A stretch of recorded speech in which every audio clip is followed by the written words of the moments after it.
For Chapter 11, we covered muscle strength and resistance training for health and athletics.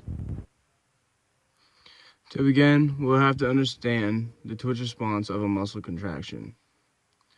This is when myofibrils contract by the thick filaments pulling the thin towards the center of the sarcomere, increasing the degree of overlap between the thick and thin filaments. A twitch is a muscle contraction that occurs in the response to a single, rapid stimulus that evokes a single, isolated action potential in a muscle fiber. A summation of twitches occurs if a skeletal muscle is stimulated and a second stimulus is applied before relaxation is complete. A second contraction, which develops a greater tension, is fused with the first contraction. When a tetanus muscle contracts, a sustained muscle contraction evoked when the motor nerve that innervates a skeletal muscle emits action potential at a very high rate. Temperature also affects muscle contraction. When the muscle is heated, there is a more rapid muscle contraction and relaxation. When the muscle is cooled, the contraction and relaxation is a lot slower. When muscle length and joint angle affect force production, tendons are stiffer. The associated muscle will change length to a greater extent during contraction that produces the same amount of force. The tendon stiffness, therefore, affects by altering the joint angle that corresponds to the plateau of the length tension curve. There are 5 types of muscle actions. The first I'll be talking about is a concentric action. A concentric action occurs when a muscle force is greater than the resistance, so the muscle shortens, such as in an upward phase of a bicep curl.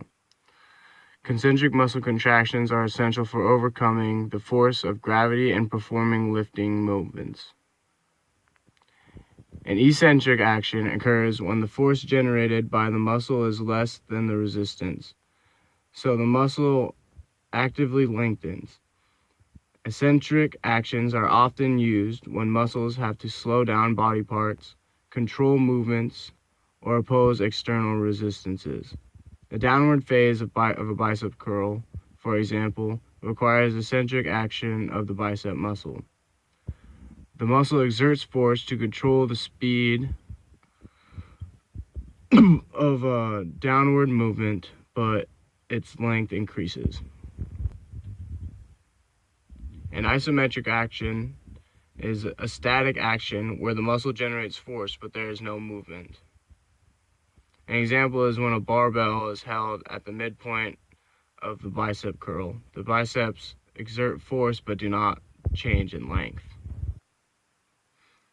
An isokinetic muscle action is a dynamic movement where the speed is constant. These actions are rare in sport and are mainly performed under artificial conditions, such as when using a machine called a dynamometer. Dynamic constant external resistance is a systematic program of exercise like powerlifting or resistance training, involving exertion of force against a load used to develop strength, endurance, and or a hypertrophy of muscular system. Some potential health-related benefits of resistance training include increased bone mineral density, favorable changes in body composition, increased functional strength for daily living, improved insulin sensitivity, increased basal metabolic rate, decreased diastolic blood pressure, reduced risk of low back pain, decreased risk of injury during physical activity, and improved blood lipid profiles.